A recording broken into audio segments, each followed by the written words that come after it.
Vamos falar de Vasco, vamos falar do jogo de quinta-feira contra o Fluminense, o jogo de ida das semifinais da Copa do Brasil. Vamos falar também sobre,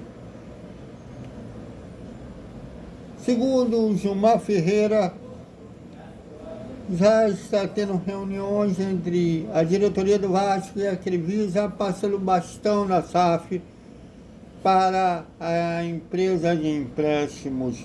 Tudo isso já. Salve, salve galera do Vascão. Boa noite para todo mundo. E quinta-feira às 8 da noite estaremos lá no Maracanã. Vasco e Fluminense é o jogo de ida das semifinais da Copa do Brasil. O jogo de volta é no domingo. Eu tinha falado que era na outra quinta, me desculpem. É no domingo, também às 8 da noite. Mas ambos os jogos serão na casa, desculpe, na Amazon Prime. Nessa divisão, agora os jogos serão subdivididos, né? As transmissões nos Campeonato Brasileiro, Copa do Brasil e as organizações Globo, tanto na TV aberta, quanto a GTV, quanto o Sport TV ficou com Corinthians e Cruzeiro, e o Amazon Prime ficou com o clássico carioca.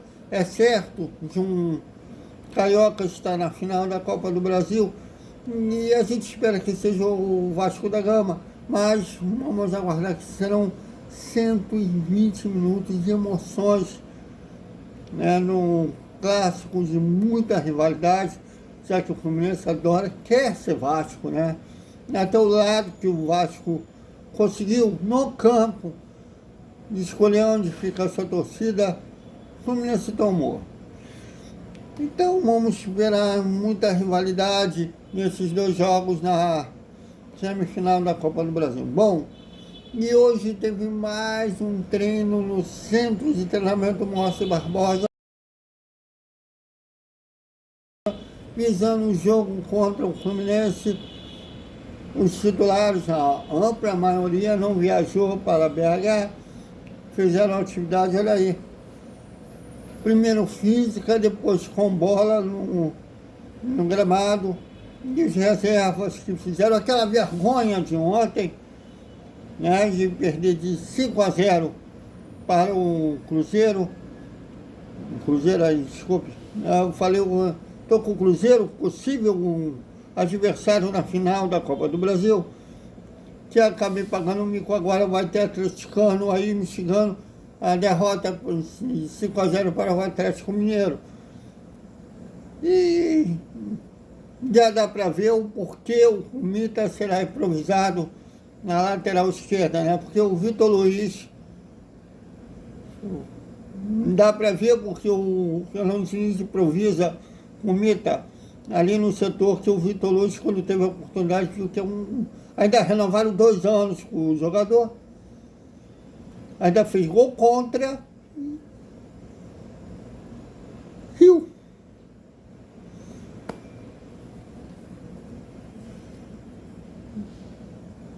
Me faltam palavras para definir isso. Um cara faz gol contra, sai rindo. Bom, mas, de qualquer forma, a tendência é que o time do Vasco vai a campo com o clássico contra o Fluminense, já que o Lucas Pintão, que é um titularíssimo na lateral esquerda, já temos. Se o Vasco receber uma proposta irrecusável pelo Lucas Pintão, se tem lateral esquerdo bom à altura. O Pintão sempre teve uma deficiência defensiva, mas é um bom cruzador. Está complicada a coisa, espero que não vendam, pelo menos nesse momento. Agora, quando acabar, já vai começar a onda de especulação. Ainda não vou entrar nessas apurações. Vou esperar realmente a participação do Vasco no futebol de 2025 terminar. Esperamos que seja só após a final da Copa do Brasil, mas só ali que a gente vai entrar em contato com o empresário, saber, tem um empresário que entra em contato com a gente, muitas vezes cravando seu cliente para atrair outros clubes. Então tem que ter uma certa esperteza nessas ondas de mercado aberto. Então vamos aguardar, vamos entrar mesmo nesse tipo de trabalho quando a temporada do futebol acabar. Mas sem o Lucas Piton, que está se recuperando de uma lesão no joelho, o Pumita mesmo que será titular na lateral esquerda. O provável time do Vasco contra o Fluminense: Léo Jardim, Paulo Henrique, Robert Renan, Cuesta, já fica apto falar Lucas Piton, né? E Pumita, Barros, Thiago Mendes e Felipe Coutinho. No Andes Gomes, Rayan. Serão esses 11 que iniciarão jogando no clássico contra o Fluminense, no jogo de ida nas semifinais da Copa do Brasil. Bom, e saiu a matéria do Gilmar Ferreira no O Globo. O Gilmar Ferreira é jornalista bem antes de eu ser jornalista. Não sei se ele começou em 86, mas eu lembro quando ainda estava no ensino médio, li a coluna dele, e ele sempre trabalhou nessa parada de bastidores, e foi ele que deu o furo do Romário indo para o Flamengo. Ele que, na verdade, teve até quando o Romário foi no Charla, falou que ele estava no Barcelona, até foi multado, que se apresentou depois de ganhar a Copa do Mundo com a seleção, se apresentou depois da data que o time espanhol deu para ele voltar para a Espanha, mas quando estava no Rio de Janeiro, se esbarrou com o Gilmar Ferreira, e ele acabou soltando que queria retornar ao Brasil, que aqui na materna férias para ele e tudo mais. Aí o Gilmar Ferreira, que é vascaíno, falou: oi, está voltando para o Vasco, onde você iniciou a carreira? Ele falou: não procurou ninguém, nem foi procurado. E o Kleber Leite já acabado de se eleger presidente do Flamengo, assim como o Pedrinho, já trabalhou com comunicação, foi repórter esportivo, mas já tinha deixado o jornalismo esportivo há bom tempo. Tinha montado uma empresa de marketing esportivo, a Clefer, acho que existe até hoje, se não me engano. Mas tinha contato do Kleber Leite. Aliás, o Vasco até flamenguentou, né? Estou criando uma palavra agora, que o Flamengo nos anos 80, toda vez que perdia, criava uma cortina de fumaça.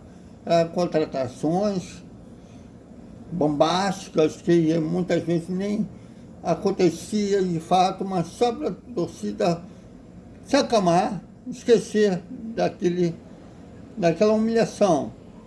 E o Vasco hoje é mais ou menos isso. Mas não estou falando que a matéria do Gilmar Ferreira é isso, mas vamos lá. Mas lembro que muitas vezes desse ano isso aconteceu. E o Gilmar Ferreira deu contato do Kleber Leite, não sei se ele procurou o Kleber Leite, não lembro bem o que ele falou.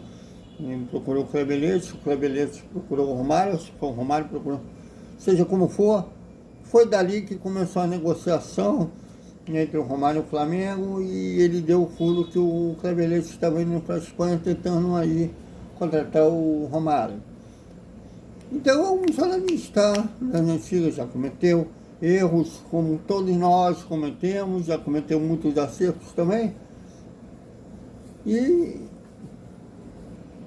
ele deu hoje na sua coluna no O Globo que no último final de semana a diretoria do Vasco e a Crefisa se reuniram em uma churrascaria e já estão passando um bastão para a Crefisa, né? O Velamista, que é o dono da Crefisa, marido da presidente do Palmeiras, Nélia Pereira, já está articulando para saber dados da SAF, né? E já ter ciência de toda a movimentação da SAF e para depois tocar a SAF vascaína. E ele já estaria ciente, inclusive, dos valores que a ECAP 77 quer para adquirir, vender a sua parte. Bom, e eu não tenho essa informação do Gilmar Ferreira, mas outros colegas têm, desde a última sexta-feira, que, inclusive fontes ligadas à diretoria, dizem que sim procede essa informação do Gilmar Ferreira, que já a conversa, aliás, sempre foi um desejo da atual diretoria passar a SAF para a Crefisa. Inclusive, quando eles começaram a briga com a ex, né, a 77, a CAP já foi mirando a Crefisa a adquirir a SAF do Vasco. Só que a Leila estava em processo de reeleição e deu um reboliço muito grande no Palmeiras, falando sobre conflito de interesse que realmente existia, e freou. Mas agora, embora ele ainda procura convencer conselheiros e fazer a reforma estatutária no Palmeiras, e ela tentar uma terceira reeleição, parece que não vai rolar.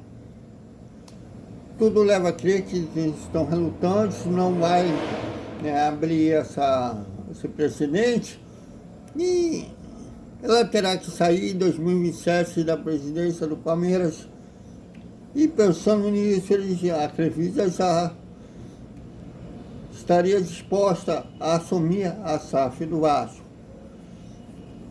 Bom, vamos aguardar as cenas dos próximos capítulos, que a diretoria não fala claramente, mas as ações da diretoria sempre foram visando a Crefisa, inclusive a Non-Halt de São Januário, quando a nova São Januário for erguida, né, as obras vão acabar com essa atual